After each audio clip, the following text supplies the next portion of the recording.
Alright, today you're going to be working on solving two-step equations with rational numbers. You need to be able to solve those two-step equations with rational numbers. Make sure you are showing your work today. Remember to get a graphic organizer from the folder and label it Solving Two-Step Equations with Rational Numbers. Please do that. Your teachers are having trouble knowing what videos you guys are doing. So please write that where I put that line. Remember that as we go through our solving today for solving two-step equations with rational numbers, we're going to continue to isolate the variable. Okay, we want to get that variable all by itself using the inverse operations. And whatever you do to one side, you must do to the other to keep that equal. So let's go ahead and take a look at example number 1 here. Please put this in the example number 1 box. If I take a look at this, remember that we want to draw our line so that we know what two sides we have to keep equal. I notice that I have multiplying and subtraction here. So remember that we want to go backwards in the order of operations. So if I think about the order of operations and we undo that, we're going to be undoing adding or subtracting and then undoing multiplying or dividing. So I'm going to add 7 to both sides here. I get negative 6x equals 18. And to finally get x by itself, I'm going to divide by negative 6. We don't want x to be negative, so we want to take that negative with the 6. Those cancel out on the left-hand side, and we get x equals negative 3. Now, if I were to check that, I want to make sure that negative 6 times negative 3 minus 7 gives me 11. So negative 6 times negative 3 is 18. 18 minus 7 is 11. So I know that x equals 3 is the correct answer. Let's go ahead and take a look here at example number 2. Notice that this is a two-step equation, but it has fractions within that. So we're going to go through the same process of drawing our line and using the inverse operations, but now we have to recall our fraction knowledge. So I see multiplying and adding here, so I'm going to subtract 5/3 from both sides. Now on the left-hand side, those 5/3 cancel out, and I'm left with negative 3 over 2x. On the right-hand side right now, I have 4 2/3 minus 5/3. That's not really too easy to do with a mixed number and an improper fraction. So I'm going to change this improper fraction to a mixed number. And if I do that, that equals 1 2/3. So now I'm going to be taking 4 2/3 minus 1 2/3. Well, 2/3 minus 2/3 cancels out, and 4 minus 1 is 3. So I have 3 on the right-hand side. Now, I want to cancel out the multiplying by negative 3 over 2. And remember, to cancel out a fraction, you can multiply by the reciprocal. So I'm going to multiply by negative 2 over 3. The negatives cancel out that way.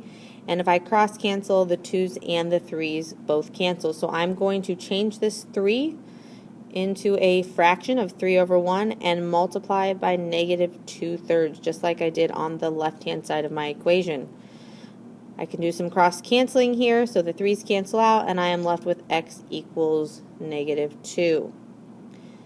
Okay, if I go to check this, I want to make sure that negative 3 over 2 times negative 2 plus 5/3 gives me 4 2/3.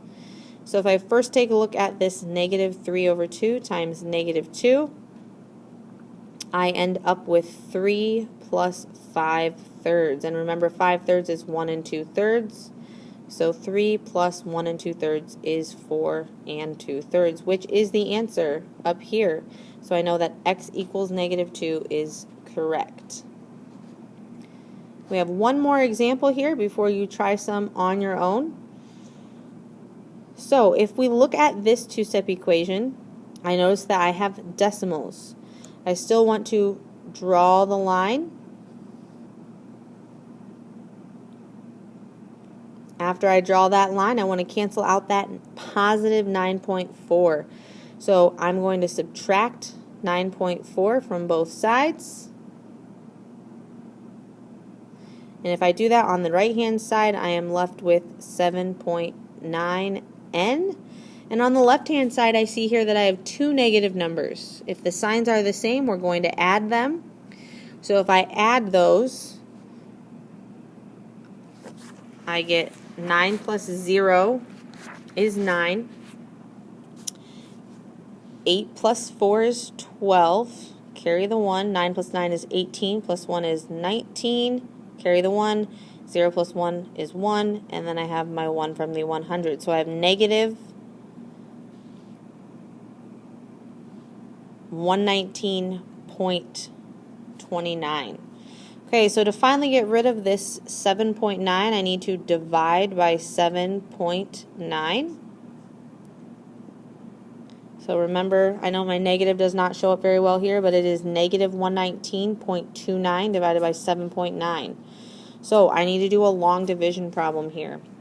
So I have 119.29 divided by 7.9. Now, down here in my answer, I'm going to write n equals negative, because remember, this is a negative answer. So this is going back to some decimal work here. Remember, we cannot have a decimal outside of our dividing box, so we must move that back to the end to make 79. And when I do that, I must move the decimal on the inside as well. So I now have 1,192.9. And remember, that decimal answer needs, or that decimal in your answer needs to go up on top of the line. Alright, so 79 does not go into 1. 79 does not go into 11.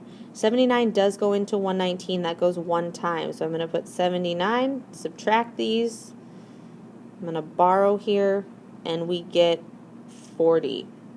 I'm going to bring my 2 down now. 79 into 402. If I think about that, I need to guess here. So 79 times, I don't know, let's do 4. If I do that, I get 316. So I know that it can at least go one more time. So I need to see what that is. 79 times 5, that's 45.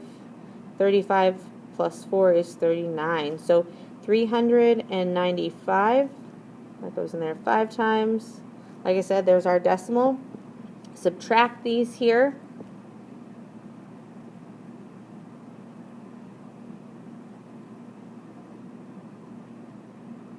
I get 7 left over. Bring that 9 down, and 79 goes into 79 one time with nothing left over. So my answer here is negative 15.1. Okay? So if I were to take 7.9 times negative 15.1 and then add 9.4, that would equal negative 109.89. Alright, it is your turn to try several of these problems on your own. Please pause the video, copy down the problems, and do them in your own time. These will take a little bit longer than some of the other problems that you've done in previous videos. So please take your time, watch your signs. If you have any questions, please ask your teacher to help you understand how to solve these problems. Once you are done with these problems, please play the video again, and I will show you what the answers are. Alright, on problem 1, 2, and 3 here, I'm going to go through the work and go through the answer. You should be checking your answers to see if it makes sense in your equation. Okay, I'm not going to show the check here, but there's no reason that any student should be getting any of these equations wrong, because you can always check. You don't need to ask your teacher, are these right? You should be able to do the check and understand that your number going in to that equation does give you the correct answer. So let's take a look here at number 1. Okay, I'm going to draw my line. I notice that I have a negative 9 added to n divided by 9. So to cancel out that negative 9, I do need to add 9 to both sides. Those cancel on the left-hand side, and I am left with n over 9 equals 1. I have dividing left. The inverse operation of dividing is to multiply, so I'm going to multiply by 9 over 1. That's the reciprocal. The 9's cross cancel, and I'm left with n equals, and then I need to multiply by 9 over here, so n equals 9. Now if I think about that and put that 9 back up in here, 9 divided by 9 is 1, and 1 plus negative 9 is negative 8. So I know that that is correct.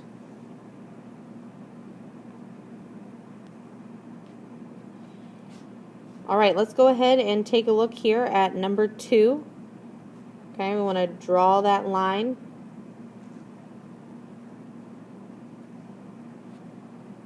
After I draw that line, I see that I have multiplying and subtraction.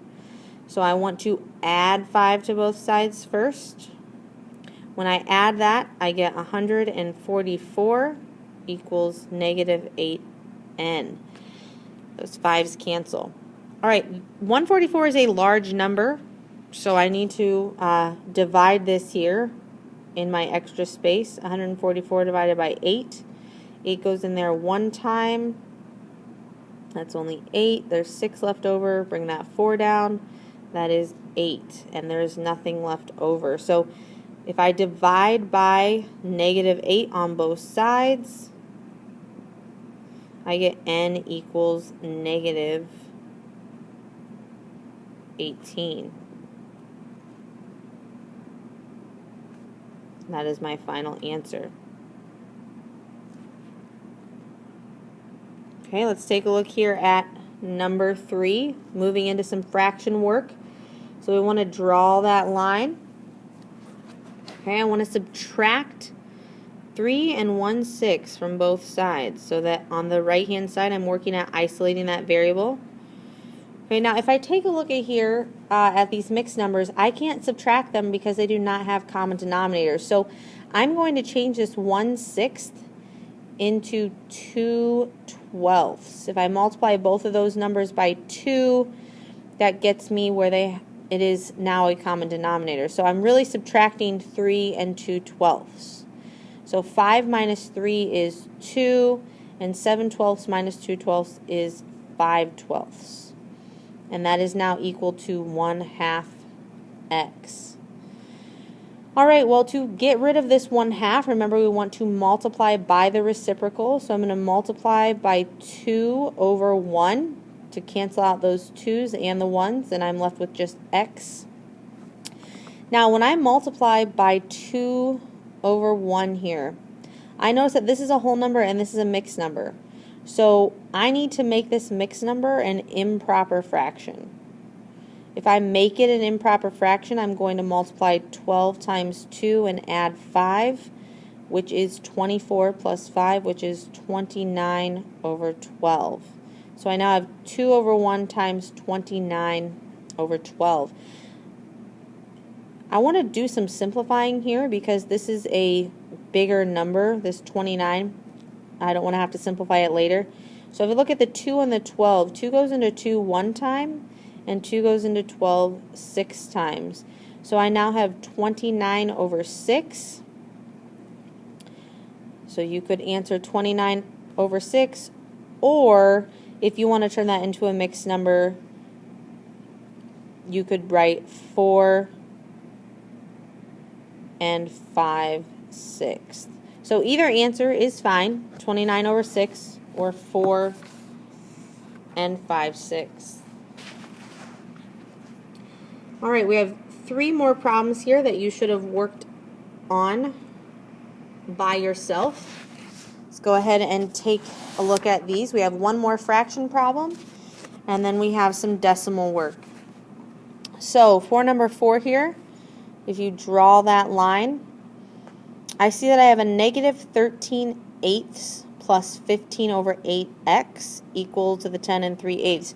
They all have common denominators this time, so the work with our fraction, with adding and subtracting, should be a little bit quicker here.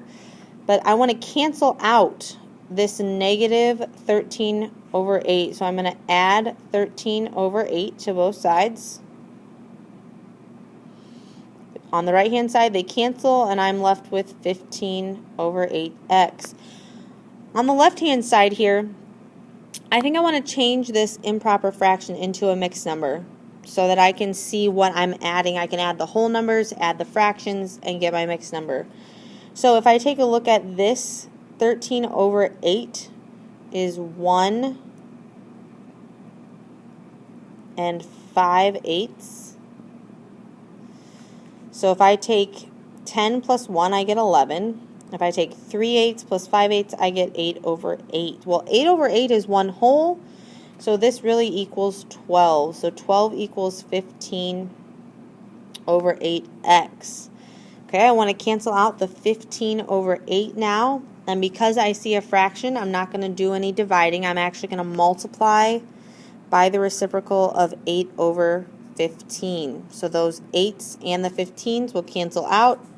I'll be left with x equals, and now I need to take 12 times 8 over 15. Make this 12 a fraction.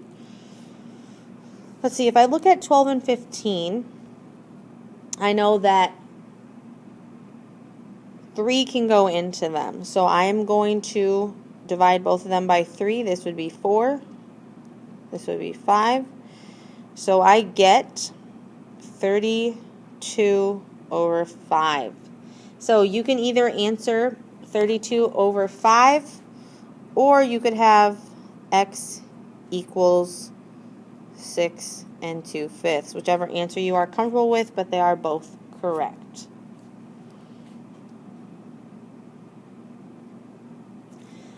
All right, let's take a look here at number 5, moving into some decimal work. So I want to draw that line on to separate my two sides. And on the right hand side here, I see that I have multiplying and adding. So I want to get rid of that adding first and then undo that multiplying. So I'm going to subtract 4.9 from both sides. On the right hand side, that's going to cancel. And I am left with 3.1 m equals, now I have 0.56 minus 4.9. So I know that I'm going to get a negative answer, but these are not really stacked nicely for subtracting here. They're different signs, so I do have to subtract. So I'm going to take 4.9 minus 0.56. Remember, we have to line up those decimals. I'm going to add a 0 here to make sure that I have the digits lined up. So I can't take 0 minus 6, so I'm going to borrow from the 9 here, make that an 8 to make that a 10. Now I can do this, so I get 3.4. So negative 4.34 equals 3.1 m. So now to get m by itself, we're going to divide by 3.1. I know that m is going to equal a negative number. Okay, so now I'm going to take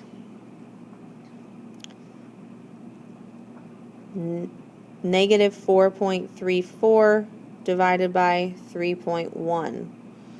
Okay, so I'm moving that decimal again like I did in the problem earlier, so that I now have 31 on the outside and 43.4 on the inside. So 31 does not go into 4, it goes into 43 one time, with 12 left over.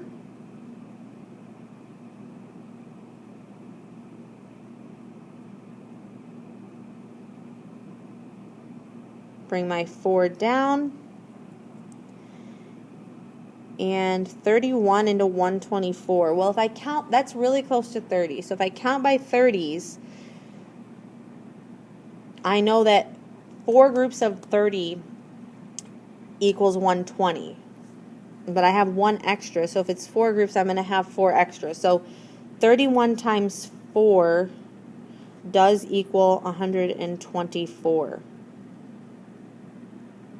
So if I subtract that, nothing is left over, and I have to put my decimal in my answer, so we get negative 1.4. So the answer to number 5, you should have gotten m equals negative 1.4. All right, the 6th and final problem here you should have done by yourself. Now I notice that this whole thing is a fraction.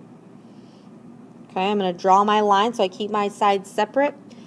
I know that when I have a fraction, I must get rid of that fraction if it's the entire equation so that I can actually deal with the 8.9 plus n.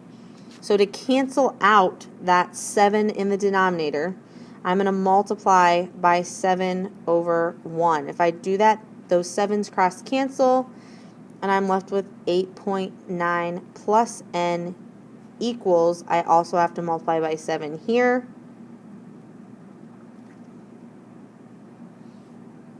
So if I multiply by 7, I'm left with 7. Okay, so to solve for n now, I'm going to subtract 8.9 from both sides. On the left-hand side, I'm left with n equals, and I get negative 1.9 on the right-hand side. So n equals negative 1.9. All right, you now have 6 more practice problems that you can copy down and solve on your own. Please be careful with the fraction work and the signs of your numbers and the decimal work. Please do not use a calculator to do these. Earlier this year when we did fraction work and decimal work, we were not using calculators. So go ahead and pause the video, write down these problems, and solve them on your own. Feel free to ask your teacher for help as needed. Once you do have all 6 of these completed, please go get them checked by your teacher. Okay, once you have completed those, here are 6 challenge questions here, kind of moving you into what we're going to be doing in a couple of weeks. We're going to be taking our combining like terms knowledge and our distributing knowledge and our equation knowledge and kind of putting that together to be solving for the variable in an equation. So again, these are optional. Try them if you have some extra time before class ends, and to help you prepare for our further lessons in this unit. Remember that you do have a quiz on Friday over one-step equations with rational numbers, two-step equations, and the two-step equations with rational numbers that were included in this lesson. So as we think about our work today, you need to be able to solve those two-step equations with rational numbers. Please make sure that you turn this graphic organizer in for your teacher to look at.